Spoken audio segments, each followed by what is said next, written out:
The night is quiet, but the drama, oh darling, it's never been louder. You may have forgotten all about your favorite nighttime soaps, but Miss Kane, she never did. She's been watching all the affairs, the betrayals, and the big hair, and now she's here to tell you everything you missed, or perhaps just forgot. This is Drama After Dark. Slip into something comfortable, and let's catch you up. Don't just watch the scandal, darling. Subscribe and join the drama every Friday. If you're new here, darling, welcome to Drama After Dark.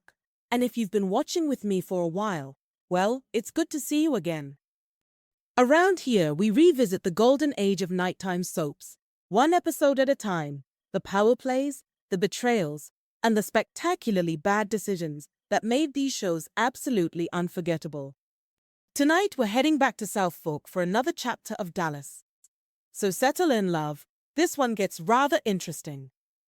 Heartbreak settled heavily over Southfork, you see, as Pam finally revealed the painful truth behind her devastating loss. And the reality that motherhood, well, it may never come as easily as she once dreamed. While Pam struggled to process that grief, Bobby, bless his heart, formed an unexpected bond with a young boy staying at the ranch, offering both of them a brief glimpse of healing, before yet another painful goodbye reminded them how fragile those moments can be. And as sorrow weighed on one corner of Southfork, Sue Ellen quietly began facing battles of her own, taking fragile first steps toward confronting the addiction, pain, and emotional wounds she spent far too long trying to escape. Southfork, darling, it wakes up in full spectacle mode, because nothing, and I mean nothing, says functional family dynasty. Quite like an army of ranch hands, darling, delayed lumber, and Jock Ewing barking orders, as if brute force alone can hold together both a rodeo and an empire. The annual rodeo may be the public event of the season, but behind all that polished Texas pageantry, the usual emotional storms are already, oh yes, already brewing. Ray, bless his heart, starts his morning with a quiet little reminder that unresolved feelings rarely stay buried for long, now do they, when Donna's letter arrives in the mail. And judging by the weight it carries, before he's even had a full day, whatever's written inside clearly lands heavier than mere ranch business, wouldn't you say? Meanwhile, Jock and Miss Ellie, they continue moving like the seasoned architects of Southfork itself, though Miss Ellie's distraction feels far deeper than just rodeo logistics. Beneath her capable exterior, there's a quiet vulnerability creeping in, one she's not yet ready to voice, but absolutely impossible to ignore if you're truly paying attention. With Southfork already buried under all that rodeo construction chaos, well, Sue Ellen's nerves are clearly wearing thin, darling. The noise, the pressure, the constant performance, it's already giving her a headache before the day has truly begun. And naturally, JR chooses this exact moment to slide in with an unwelcome show of husbandly affection, attempting a shoulder rub that Sue Ellen swiftly shuts down. And baby, that recall says everything. Because JR is finally being forced to notice what years of his own behavior have created, Sue Ellen no longer instinctively leans toward him, she pulls away. What once may have been obligation is rapidly becoming outright emotional rejection. Sue Ellen's cold reminder that his sudden attentiveness comes years too late lands exactly where it should. For all JR's talk of patience and effort, Sue Ellen makes one thing crystal clear: some chances don't renew. Elsewhere, Lucy, bless her heart, quickly clocks that Ray's off his game. For once, her instincts are sharper than her impulsiveness, but Ray is, oh honey, far too distracted to offer honesty. Between Donna's letter, Lucy's curiosity, and the emotional baggage piling up faster than rodeo supplies, it's becoming very clear that not everyone at Southfork is entering this rodeo with a steady hand. Not at all. Even in the middle of all this rodeo madness, Miss Ellie, bless her heart, she remains the quiet engine keeping Southfork from descending into complete disorder. Bread orders, logistics, endless preparation. On the surface, she's simply doing what she's always done, holding the domestic side of this empire together with such grace and efficiency.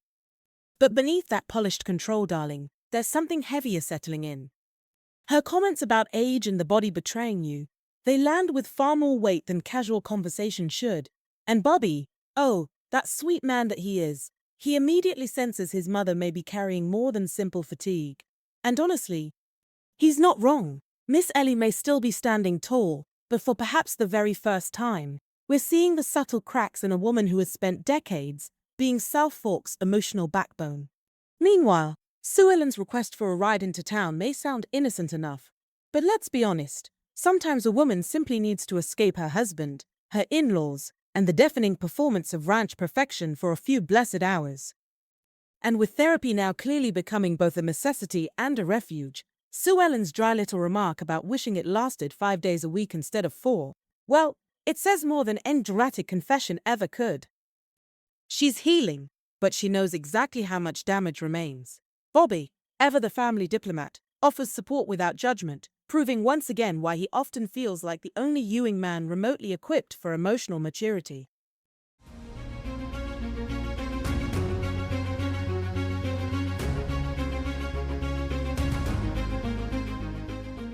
But over at Ewing Oil, honey, emotional maturity is nowhere on the agenda. Because while Southfork is busy setting up for Bronx and barbecue, JR is in his office orchestrating political sabotage with the precision of a general preparing for war. The so-called grassroots Barnes for Congress movement is growing beautifully because JR designed it that way, and rather than merely influencing Cliff from afar, JR decides Alan should personally infiltrate the operation. Because if you're going to manipulate your enemy, darling, why not help build the very ladder you intend for him to climb, right out of your way? It's strategic, ruthless, and just polished enough to almost look respectable. Almost. Oh, Pam, darling, she may have finally gotten her father out the door for lunch, but, honey, peace is still a fragile thing when Digger Barnes is involved. The very second she spots that rodeo flyer sitting a little too conveniently nearby, her mind goes exactly where any sensible woman's would, straight to potential public embarrassment, oh yes. Because while Digger may insist he knows what he's doing, history, bless its heart, has repeatedly suggested otherwise. Pan isn't simply worried about him attending a rodeo. She's worried about what seeing baby John could stir up. Old wounds, reckless emotions, and yet another collision between the Barnes and Ewing families.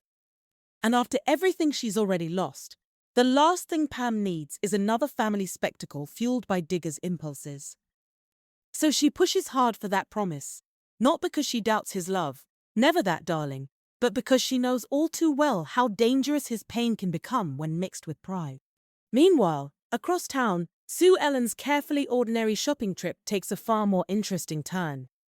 Enter Dusty Farlow, a handsome rodeo cowboy, flyer in hand, in town specifically for Southfork's big event. And unlike the men Sue Ellen usually encounters, this one arrives with charm, manners, and no immediate agenda beyond helping her gather her scattered packages. Frankly, the bar may be low, but Dusty clears it beautifully. Their interaction is subtle, flirtatious, and perhaps most importantly, easy. No manipulation, no guilt, no emotional warfare, just genuine attention. And when Sue Ellen casually introduces herself as one of the Mrs. Ewings, oh, now that was elegant. A small line, but loaded with meaning. Because beneath the polished smile, Sue Ellen is quietly reminding us, and perhaps herself, that her identity extends beyond simply being JR's wife. Dusty's interest is immediate, Sue Ellen notices, and for the first time in quite a while, her attention seems drawn towards something that feels less like obligation and a little more like possibility. And just like that, darling, Southfork transforms from a mere family ranch to a full-scale Texas spectacle, wouldn't you say? Jock, bless his heart, steps up to that microphone like the undisputed king of his kingdom, welcoming guests to the 14th annual Ewing Rodeo with all the pride of a man determined to remind the world exactly who built this empire. Oh yes. This isn't simply entertainment, it's legacy on parade, sweetie. Prize money, prestige, polished hospitality, every single detail is designed to reinforce the Ewing image. Powerful, prosperous, and utterly untouchable. And naturally, JR, well, he wastes no time slipping into social operator mode, does he? With a drink in hand and Kristen at his side, he glides through the crowd like a man born to sell power as charm. And Kristen, for her part, is clearly dazzled, not just by the rodeo itself, but by the sheer scale of Ewing influence. Oh honey, it's quite a sight. Because for someone like Kristen, this world isn't just impressive. No, it's intoxicating. Bat darling. Admiration quickly gives way to that familiar resentment, as Sue Ellen's very existence seems to irritate her more by the minute. My. And here lies Kristen's real problem, doesn't it? She may enjoy playing in Sue Ellen's shadow, but she has absolutely no intention of staying there peacefully. Oh no, not Kristen. JR, however, delivers a swift, icy reminder that while Kristen may occupy his private time, Sue Ellen, darling, remains the public cornerstone of his life. Wife, family, child. Not exactly a declaration of love, but certainly a firm reminder of rank. In true JR fashion, he manages to be both manipulative and brutally practical all at once. Meanwhile, over in the cowboy circle, Dusty is doing what seasoned rodeo men do, talking horses, sizing up competition, and settling into the atmosphere. But the second Sue Ellen enters his line of sight, his attention shifts. And that, darling, is where things begin to get interesting. Because while the rodeo may be centered on broncs and bravado, Dusty's focus appears to be settling elsewhere entirely. All around them, Jock continues charming guests and maintaining Southfork's polished facade. But beneath the celebration, the true competitions may already be taking shape. Power, jealousy, attraction, and status all quietly circling the arena before the first ride has even begun. Once those gates open, darling, the Ewing Rodeo, it just charges ahead in full Texas fashion. Bulls bucking, cowboys flying, announcers hollering, and honestly, enough masculine bravado to power half the state. On the surface, it's exactly what Southfork, bless their hearts, wants the world to see. Tradition, spectacle, and, well, larger-than-life success. But seated beneath all that excitement, poor Pam, she can barely focus on the show.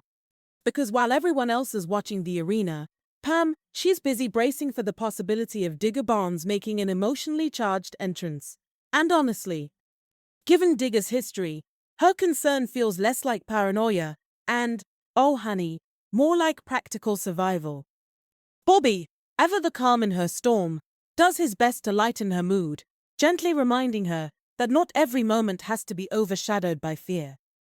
He wants his wife to smile, to enjoy herself, to stop carrying every possible disaster before it even arrives. And bless him, he means so well. But Pam, she knows something Bobby sometimes underestimates. When it comes to Digger Barnes, emotional chaos rarely stays hypothetical for long. Meanwhile, Lucy finally manages to corner Ray long enough to break through his increasingly obvious distance. And for once, Lucy isn't stirring drama. Oh no, she's simply worried. Underneath Ray's distracted, restless behavior is something far more painful than rodeo nerves. Donna. A woman who clearly meant far more to him than most realized. A woman Ray believed he may actually have a future with, only to learn she's returning to her husband instead. And perhaps the clearest sign of just how deeply this has cut him, he still can't bring himself to read her letters, not yet. For a man so often defined by toughness and restraint, Ray's heartbreak lands with surprising weight here. Because this isn't just disappointment, it's grief for a life he briefly believed could be his. And Lucy, despite all her own emotional chaos, becomes an unexpected reminder that sometimes the people closest to us notice our pain long before we're ready to admit it ourselves. You keep coming back and haven't subscribed. Darling, let's fix that.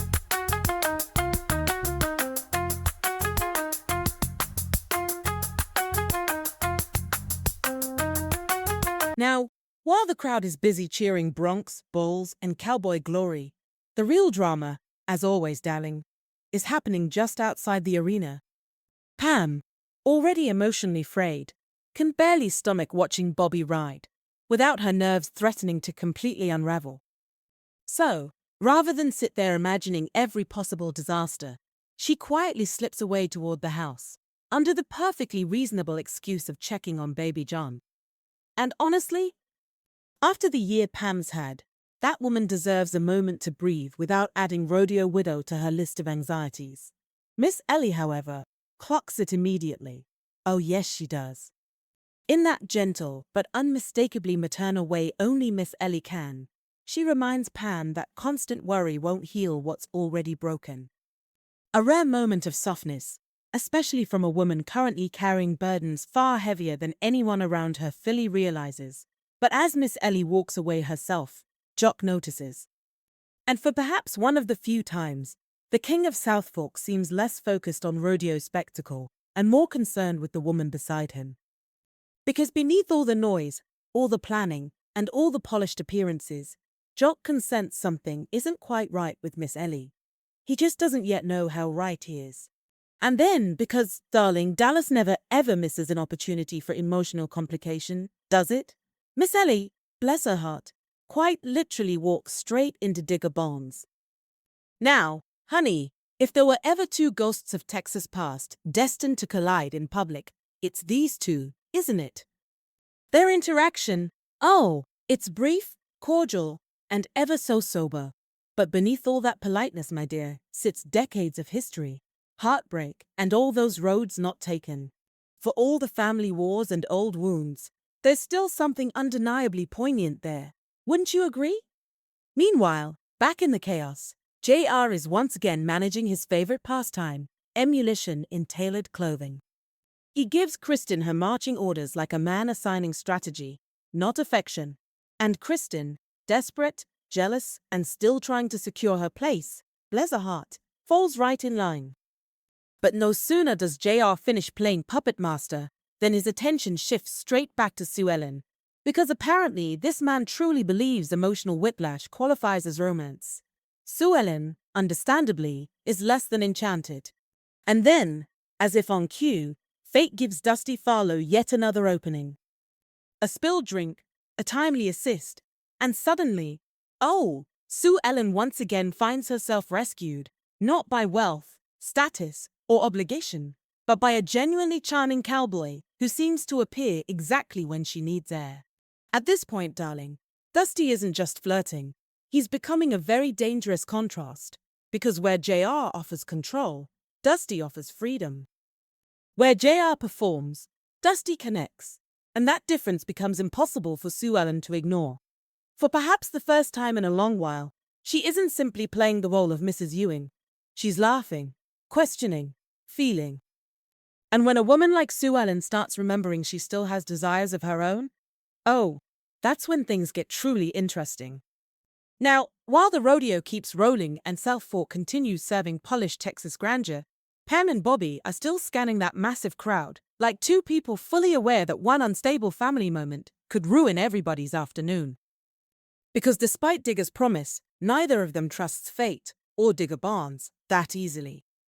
Bobby, bless his heart, is trying to enjoy his own successful ride, but Pam's nerves are still firmly lodged somewhere between protective daughter and impending disaster coordinator. And honestly, fair. But while Pam is busy worrying about one emotionally volatile man, Sue Ellen appears to have found herself rather distracted by another. Dusty Farlow is quickly proving he's not just charming. Oh no, darling, he's talented too. Between his rodeo skill and his increasingly obvious chemistry with Sue Ellen, even Jock takes notice. And when Jock Ewing notices a cowboy, darling, that's no small feat. Dusty isn't just making an impression in the arena. He's quietly becoming part of Southfork's social orbit. Meanwhile, over in one of the messier corners of the ranch, Lucy decides subtle concern is apparently overrated, darling, and takes matters directly into her own hands. And by takes matters, I mean she fully breaks into Ray's cabin and starts reading his private letters. Now, sweetheart, that is not concern. That is trespassing with curiosity. Still, for all Lucy's recklessness, her instincts actually uncover something Ray's pride has been too wounded to face. Donna didn't abandon him lightly. She returned to her husband because San Culver is dying. And suddenly, Ray's heartbreak shifts. Because this wasn't simple rejection. This was sacrifice. Painful, complicated, deeply human sacrifice. Lucy may have crossed every possible boundary to get there, but in doing so, She forces Ray to confront the truth he's been too emotionally paralyzed to face. And for the first time since Donna's departure, Ray finally stops wallowing long enough to act. That phone call? Oh, now that changes everything. Because heartbreak is one thing, but unfinished love? That, darling, is where the real trouble begins. Now, as the competition heats up, Sue Ellen and Dusty, darling, they settle into something far more interesting than casual flirtation. Because beneath the rodeo chatter and playful banter, there's an unmistakable emotional shift happening here. Dusty, he talks about winning with that familiar cowboy confidence. But Sue Ellen's response, "Oh honey, that lands deeper." When a woman says she no longer even knows what winning means, that is not small talk. That is a life confession wrapped in pure elegance. And suddenly, what begins as mere flirtation starts carrying the weight of something far more personal. Dusty, he represents freedom, movement, possibility, everything Sue Ellen's carefully curated. Meanwhile, JR is, of course, orchestrating yet another public manipulation, with the precision of a man who truly should have been born running political warfare. Spotting Miss Ellie and Digger together only sweetens the stakes, because nothing says opportunity quite like generations of Barnes-Ewing dysfunction conveniently governed in one place. Miss Ellie and Digger's conversation, however, it carries genuine emotional gravity. There's history there, pain, regret. And perhaps most heartbreaking of all, Miss Ellie's growing fear that the bitterness between past generations is now fully poisoning the next. She's no longer simply looking backwards. Oh no, she's terrified of what lies ahead. And sadly, she may have every reason to be. But before that weight can settle too deeply, darling, JR's latest scheme bursts right into full performance mode. Kristen and Alan, oh, they execute their staged confrontation beautifully, complete with cutting insults, public outrage, and one very strategic slap. Honestly, it's soap opera theater at its finest. JR, ever the protective Southern gentleman when it serves his agenda, swoops in to defend Kristen's honor with just enough righteous fury to sell the performance. And baby, if manipulation were an Olympic sport, J.R. Ewing would already have the gold. Alan is publicly humiliated, banished, and perfectly positioned to slide straight into Cliff Barnes's orbit exactly as planned. It's ruthless, it's theatrical, it's brilliantly dirty. And just when Alan thinks his Southfork humiliation is complete, along comes Lucy. Because of course Lucy would find herself intrigued by the mysterious outsider being dramatically exiled from the ranch. That girl truly does have a gift for finding trouble before it's even fully packed its bags. One introduction, one spark of curiosity, and just like that, Lucy may have stumbled into a whole new complication of her own. Now, darling, if there's one thing Southfork specializes in, it's public spectacle with private daggers tucked neatly behind the smile. Dusty may be new to the Ewing circus, but it doesn't take him long to spot exactly who and what he's dealing with. Once Sue Ellen casually identifies JR and Kristen. And honestly, Sue Ellen's dry delivery alone deserves applause. Because introducing your husband and your sister in the middle of scandal, that's seasoned survival. JR, naturally, slides in with all the polished menace of a man who prefers his threats wrapped in Southern charm. He makes it abundantly clear that he's watching, possessive, territorial, and deeply uncomfortable with Sue Ellen receiving attention he didn't personally authorize. But here's the thing JR seems to underestimate. Dusty Farlow isn't motivated by Ewing power, and Sue Ellen knows it. Her quiet jab afterwards cuts beautifully deep, reminding JR that Dusty may actually represent something he cannot control, and that alone makes him dangerous. Meanwhile, Dusty heads back into the arena and proves he's not just charming window dressing. The man can ride. And as Sue Ellen watches him succeed, there's no denying her growing fascination, because attraction is one thing. But competence, confidence, and freedom, now that's a powerful cocktail. Oh, of course, Kristen, predictably rattled, just can't resist attempting to needle Sue Ellen. But darling, this was not the day. Sue Ellen, oh, she absolutely dismantles her. With cool precision and years of hard-earned understanding, she lays bare both Kristen's insecurities and JR's predictable appetite for wanting what belongs to someone else. And perhaps most deliciously, she does it without ever raising her voice. Now, that's not jealousy, my dear. That's mastery. Kristen may think she's playing a dangerous game, but Sue Ellen finally reminds her that she learned JR. Ewing the hard way, and she can spot his patterns long before Kristen ever could. Meanwhile, in the middle of all this emotional rodeo, Bobby and Pam finally spot the disaster they'd been dreading, Digger. And while Pam immediately braces for fallout, Miss Ellie does something truly remarkable. She extends grace. Because despite the decades of bitterness, blame, and fractured family loyalties, Miss Ellie seems determined to stop this generational war before it destroys everyone. Now, whether Southfork is truly ready for peace is another question entirely, but for one brief moment, Miss Ellie stands firm in the belief that old wounds do not have to dictate the future. A lovely thought. But in Dallas, of course, lovely thoughts rarely stay uncomplicated for long. Now, just when Sue Ellen starts thinking Dusty Farlow is merely a handsome cowboy with charm and good timing, Dallas does what Dallas always does best. Oh, darling, it adds layers. Because Dusty isn't some struggling drifter chasing prize money from town to town. Oh no, darling. This man, honey, he comes from money. Real money. Southern Cross Ranch money. And suddenly, Sue Ellen's flirtation, well, it gets a little more complicated, doesn't it? At first, there's almost a flicker of hesitation, as though Dusty being wealthy somehow shifts the stakes. But Dusty clocks it immediately, and to his credit, he calls it out.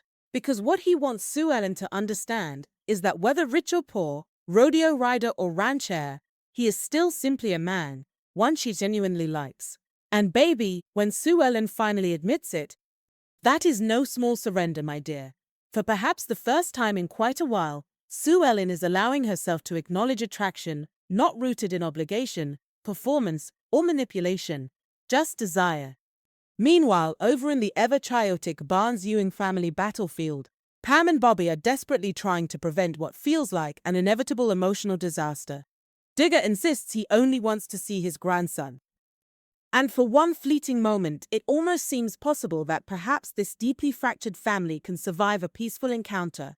Jock, surprisingly, allows it. Miss Ellie encourages it.